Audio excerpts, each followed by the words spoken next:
Well, we all know by now that there's little Boris Johnson likes better than to be greeted with boos in a party setting, but it was a very different kind of boos that greeted him at St Paul's during what must surely be the moment of the Jubilee weekend. Life. It's quite booing in the crowd there. Well, and you can hear it. There is really quite a lot of booing, actually. Wow. A substantial amount. Didn't see that coming.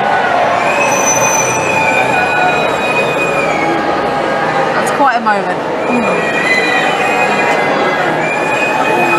What a noise from that crowd. These are the people buying up bunting by the bundle, bedecking their homes and themselves and all manner of Jubilee paraphernalia. These are the fans of the pomp and the pageantry, supporters of traditionalism and capped offers in the face of royalty. The very people you would imagine are the epitome of your typical Conservative voter. And yet to see their reaction to Johnson and Carrie Antoinette showing up.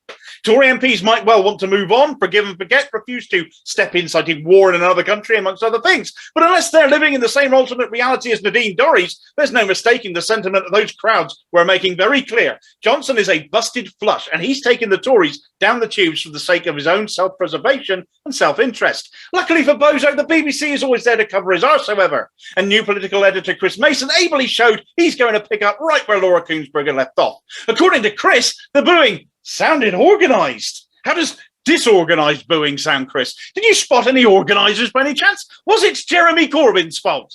Why would people reasonably thought of as being from the Tory voter base be doing such a thing? Or are they all rotten lefties now?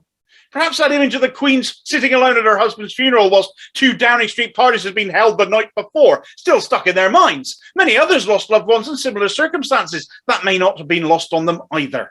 The Tories are facing an electoral oblivion if they don't get shot of Johnson. They're gifting Grant to Keir Starmer, who still staunchly stands for nothing except more flags, and the only fans they seem to have left are at the BBC, who are far too close to the Tory administration, who people are becoming more and more distrustful of, and with good reason, when later coverage edited the booing out.